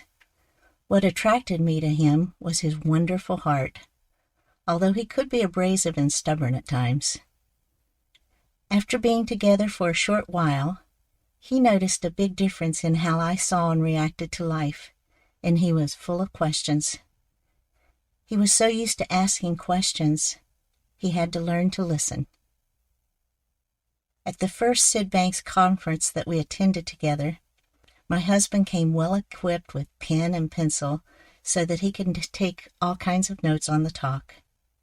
To his surprise, the first thing that he heard was, "Don't try to take notes, as you will miss what is being said. In fact, don't listen to my words, but to the essence of what is being said and the feeling behind it." It was like watching a computer crash. I thought he was going to break out into a cold sweat. But my husband is a very intuitive person. He knew there was something there for him if he was willing to listen, and he did. The change after the talk was subtle, but a more gentle, quieter, and less abrasive man evolved. We were able to connect and talk on a totally different level. This man, who had no formal religious belief system, had become very spiritual. By spiritual, I mean beyond form. Is that universal place or space in us that knows no time, has no judgment or set of beliefs or boundaries. It's the common thread that is shared by all religions. It appears to me that as people develop in their understanding of life, it is natural to look inside, rather than outside, for their answers and happiness. My husband used to ask, "How do you get there?" It's a paradox, because when you quiet down your thinking and quit trying to look for answers, you find they were there all the time, only covered up by your thinking. We started reading the book Missing Link by Sid Banks. Each night we would just open up any chapter and take turns reading aloud and then discuss what had touched our hearts. This was a powerful time for both of us, as both helped each other with our blind spots. I noticed there was always a certain chapter that my husband always wanted to skip. That was the one on forgiveness. He admitted that he knew that this was a blind spot, but not one that he is willing to look at this time. So we continued to skip it. Finally, one evening, I opened the book at random to this chapter. I checked with him to see if we should just go ahead and read it. He answered, "I guess that won't hurt." All I can say is that when someone is ready to change, move out of the way. It was such a relief for him that months later, when I got stuck on this with family, he was able to help me. As we go through this experience of cancer together, we realize that anger and lack of forgiveness are related to fear and insecurity.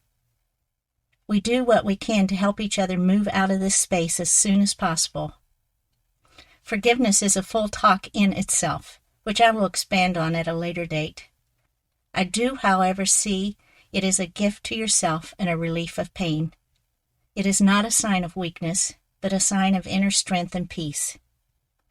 Cancer is still a part of my life, but it's in the background.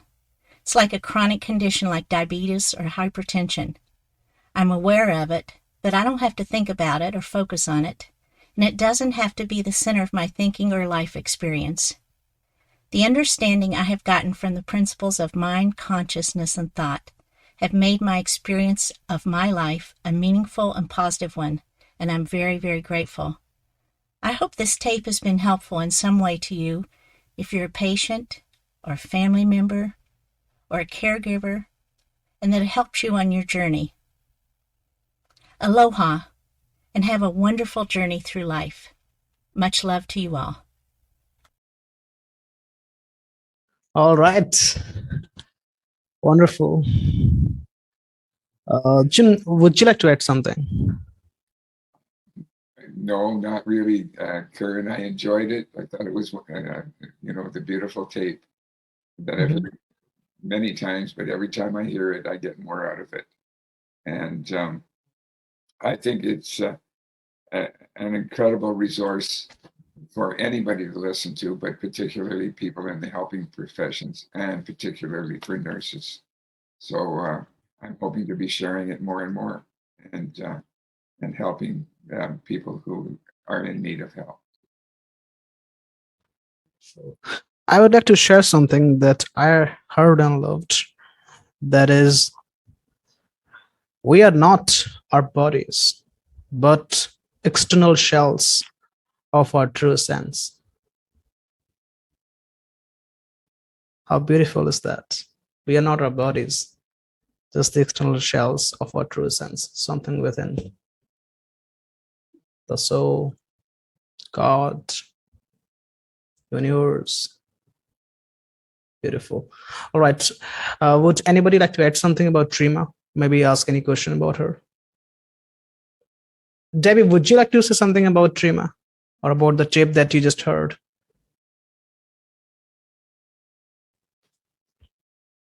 Nothing to add. It's just so beautiful that, and as you and Jim have both said, Karen, that, you always hear something new in this and how it can apply to maybe somebody in your life or yourself or just looking ahead. And I, just so grateful to learn about her and her relationship with Sid and the rest of the folks there. So such gratitude. Thank you, Debbie. Okay, so we've got some comments from Thomas. He says, I like what she shared about slowing down in the face of crisis and challenges. Mm-hmm. All right, so last time I will ask, then we'll proceed to play Sid's tape. And after that, we'll have the farewell. So I don't go anywhere. Okay, would anybody like to ask any question to our couples about Drema or anything? I would just like to say that it was really, first of all, I really appreciated hearing it. It was really beautiful to listen to. I was my sister's confidant during her second bout with cancer. She decided not to share it with other people through her process. And it was a real honor to be that person. But what I found was there was this really just deep, beautiful peace in being with her journey, listening Drema, and just her willingness to really kind of look at each thing as it came up and what do I feel would be potentially good for me now, and not have judgments around what that might look like. It was really beautiful. Thank you. Wonderful, Mika. All right, so here we go. Sydney Banks on nursing. Well, here we are again. Somebody asked me if I would talk on nursing. And I'd really like to do that, because the other night I spent an incredible evening with a head nurse. And we discussed many, many things, and it was obvious to us that what really makes a good nurse is what makes you go in for nursing in the first place. And that is that feeling that you have, that you want to help. You want to help the sick. You want to help your way. And that is why when you first graduate, you're full of this feeling. It's like a young doctor. You go out and you're full of this feeling wanting to help. And this feeling is the most valuable thing in the world, because no matter how good you are mechanical wise, that is only really half the story of nursing. The other half comes from a feeling for the patient, a feeling of wanting to help, a feeling of wanting to put the patient's mind at rest, to help them as much as possible. Now, I know through time, quite often we have bad experiences in hospitals, institutes, and we start to lose this feeling. And when we lose this feeling, quite often what happens is there's something happens, because it's normally an experienced type of human being that gets in a position to teach. And if this teacher through time has lost this feeling, then this is a very, very bad thing. And I advise people to watch for this. Now, I may tell you stories today, and it really honestly doesn't matter if they're true or false. I simply want you to relate your experience to what I'm saying. And if you can get a connection, perhaps you can get this feeling back again. Let me give you an example. I know one lady was in a hospital. I won't say where, it doesn't matter. And she was very, very sick. And at the same time as her, an old man came into the hospital as a patient. And it was midwinter, and it was snowing, and it was blowing. And this poor, poor old man was left out in the hallway, and he started to freeze because the window was open. Now, this sick lady told me she got up, and she put blankets around this man, and she told the head nurse about it. And she also told the head nurse that this old gentleman wanted to go to the bathroom. Now, the reply from this person in charge was, doesn't matter, it's probably too late anyway, just leave him, we'll attend to him later on.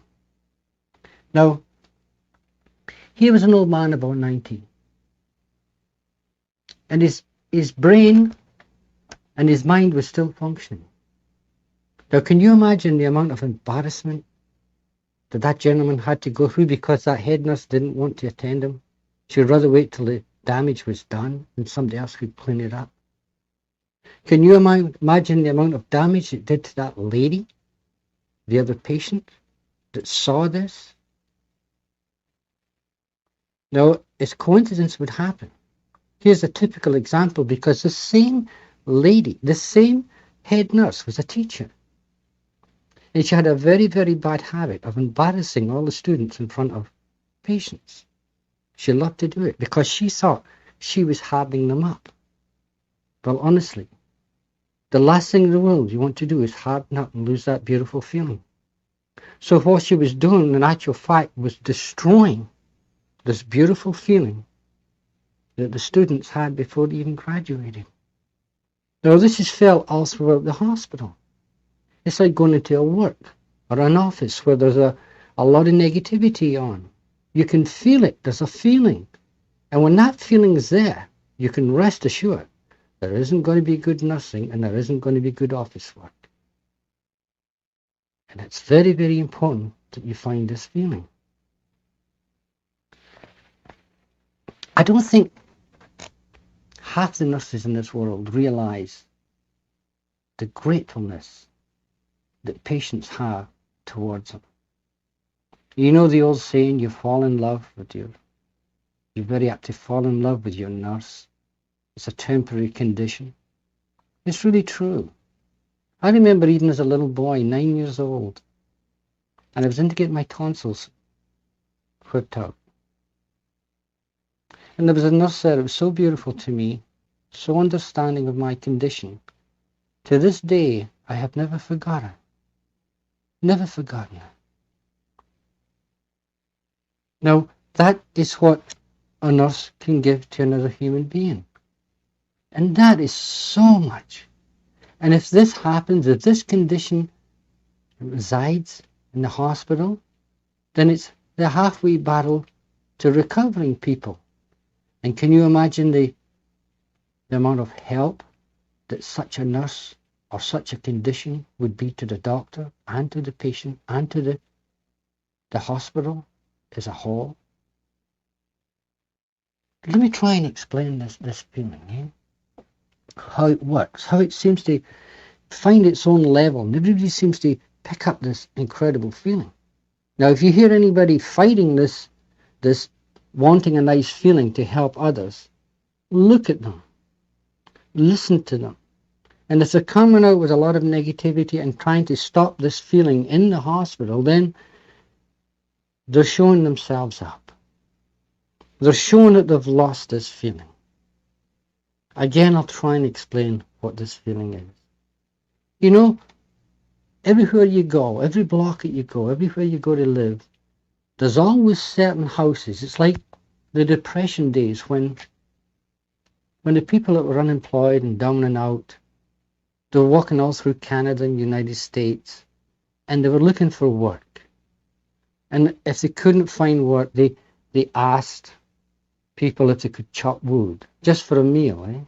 Now, when such a person found such a house that had this beautiful feeling that would actually help, the house was earmarked.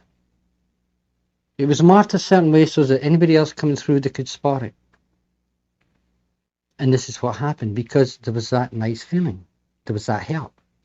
Now, children are a perfect example. They can earmark a house on their own. That is why no matter where you go, and there's a block of houses, there's always X amount of houses that are earmarked with children. And those children, for some reason, love to go to that house. Because there's a feeling in that house that the children pick up before they're contaminated with all the negativity. Now, this is not saying that the children leave one home to go to the other because there's no love in it. I'm not saying that. And I'm not saying that the head nurse that lost her feelings hasn't got a love and a feeling, but there's something missing, And that's what you've got to find back again. Because it's like, imagine those children in their own home. Now, the parents will give them lots of love. They'll give them milk and cookies. If they fall and skin their knee, they'll put a Band-Aid on it. But there's something a little bit different about the house that's earmarked with those children, because the mother there, or the parents there, they might not only just put the Band-Aid on, they might give it a little kiss to make it better. Now, I know it doesn't mean anything to you and I as grown-ups, but to a child, it's affection. Now, when somebody walks into a hospital, they can pick that up. They can pick up who's actually has a feeling of helping a patient and who is destroying the feeling. And that is very important, once again, to try and recover the feeling that you had, that you honestly wanted to help human beings before the contamination came into your life and destroyed it. It's a return back to what you wanted originally. And I honestly, I can't see why people fight it.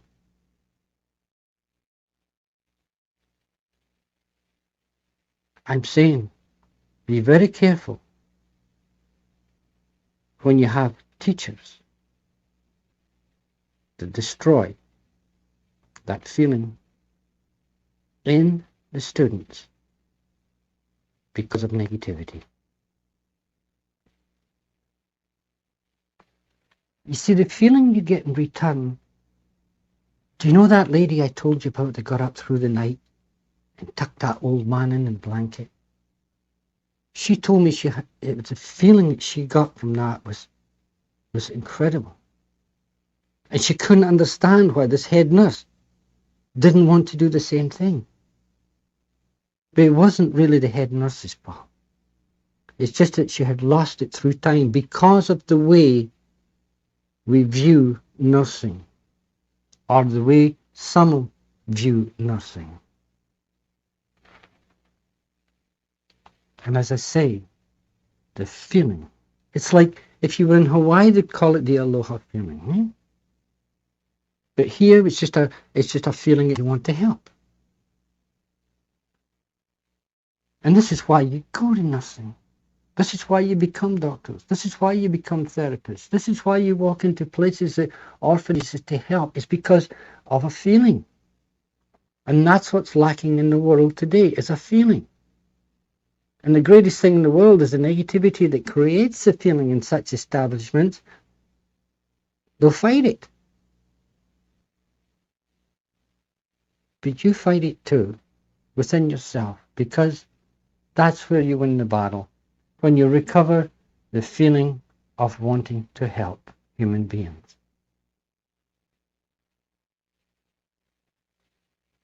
And when you get this feeling, be grateful for it. Now, I'm not telling you who to be grateful for, just be grateful, have that feeling of gratefulness. And that feeling of gratefulness will carry you through tomorrow. And it will carry you through the next day because you have that feeling of gratefulness. But if that feeling of gratefulness ever leaves you, then nursing is a chore. If nursing's a chore, you cannot possibly 100% give your full help. It is only when it becomes a pleasure will you regain that beautiful feeling. Truly, this is really all I can say. It's that lost feeling. Find it. And if you find it, then your profession will take a turn and your views of life will take a turn for the better. Thank you.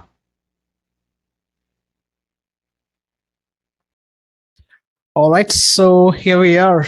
It's a farewell time. And I would like to ask Jim to unmute himself and please share a few words about the series that we have had and the time together. Well, first, Karen, I want to thank you for your all your great work involved in putting together 5 webinars with this amount of information packed into it. Secondly, I want to thank everybody in the room, particularly the couples that came to share, and Sheri, and anybody that's made comments today. It's all a beautiful contribution, and you know, everybody in the room has made their contribution by being here. And there's another contribution that I want to recognize, and that's for everybody that watches the videos and that are you know, have been recorded today, and that will be the Facebook one, I believe, will just carry on, and the YouTube one will be out in a couple of days. And share your knowledge of it. I think, personally, I think this has been incredible.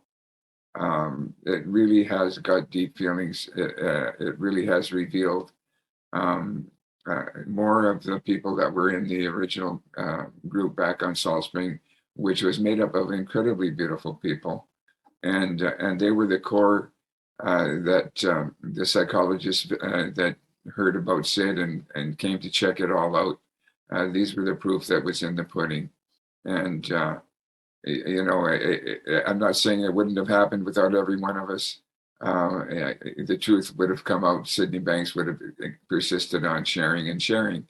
However, this is what happened. This is the way the story played out on Salt Spring Island.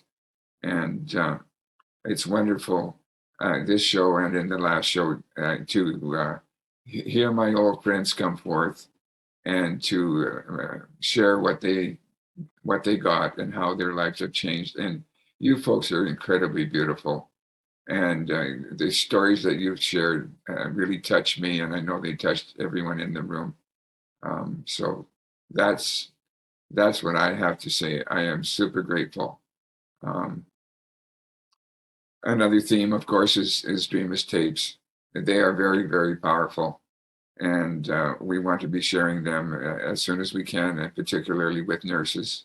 And this last tape of Sid's, it was as if he was talking to the crisis that's going on in nursing today. And, you know, I don't want to start to dissect that, because Sid's work is there for everyone to get, you know, to gather their own growth out of it, their own takeaways, their own feelings of understanding. It's a privilege to be able to have shared Sid's work, and we do want to you know, recognize that the Sydney Banks family legacy group supported us in playing these tapes. So a shout out to them at this point in time. And you know, I'm exhausted. It's been a long one, and it's been a long 5. It's been a work of love. Don't get me wrong, but yeah, and there's more work to be done, of course, with the footage and so on. But you know, I have no idea myself really until I start looking again. I know what I felt today. I know how I feel now, and I can't wait to have a look at it and see more of it, because there's so much. It's really enough for 3 or 4 webinars that we've packed into this. I'm not saying that as something that, you know, oh, look at us, how much we packed in. In a sense, I really wish we had spread it out longer, if I have any self-criticism. But I'm also glad to have all of this sharing recorded at this time. So that's it. Thanks to everyone. Gratitude out to everyone. You know. Thank you, Jim. Thank you very much. Before we leave, I want everyone's attention. And first of all, I would like to thank our couples for today: Barb and Strick, Aust, Sheri Hickman, Hafiz and Ranji, and Jim and Ros. Thank you very much. You shared beautifully. And it is something that is not being shared about seniors. And this message will go and spread the love all over the world. So first of all, I want to thank you all for bringing your beautiful presence with us for all the 5 episodes. It's been amazing, and I've loved it. And I don't know if Jim will ever do such a series again or not. And this is the last moment, kind of a sad and happy moment. We are going to carry the beautiful feelings with us, the treasure, at the same time sad that it's the end. So I would like all of us to just share a few words, or say just something to Jim, just to share the love. Thank you, Jim, for putting it together. Thank you. Thanks, Jim. Thank you, Jim. Thank you, Jim. Thanks, everyone. Everyone. It's been a privilege. Want to say? Yeah, I did. Thank you. Really beautiful. I think you can still say it. Thank you, Jim. Jim. Yes. Thank you for sharing your wisdom. Thank you.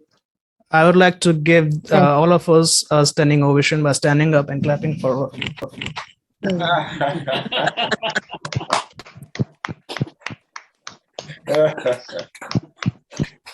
Thank you, thank you, thank you, thank you, sir. Very much. Beautiful. Yeah. Well, guys, it's been wonderful. If you want to get in touch with Jim, go to saltspringconsciousness.com. All right, so it's time for us to say goodbye. Anybody, if you want to say something to Jim, he's here, all with you. Here's my wife. Thank you so Jim. much. You're welcome, everybody. Bye. Thank you. Thank you. Bye. Thank you. Mahalo and aloha. Mahalo and aloha. Jim, Thank you, I love thank you, seeing thank the changes in you. Jim, Mhm. it's Ranji. Oh, yes, Ranji. Thanks so much, Ranji. We go back a long time. Yeah. we- I see a much kinder, gentler Jim Beautiful person. with a really beautiful partner. Mhm. Both of you. Both of you. Sure, there she is. Yes. You too. And for Karen for putting all this together. Yes. Thank you. Thank you very much. Thanks. He's a whiz kid. He is We got him. current, right? I just think it's been an incredible, this particular episode has been absolutely incredible. They've all, I found that about every one of them. And every one of them It's going higher. They've gotten better every time. And this being the fifth, is so wonderful that that continues. You know, that's pretty well all that I can say about it. An incredible privilege. I'm so glad. I'm so lucky. And Ros and I both. So thanks. That's the end of all. I love you all and wish you all the best. Hopefully, we'll talk soon. Bye bye. You bet. Bye. Bye. Yeah.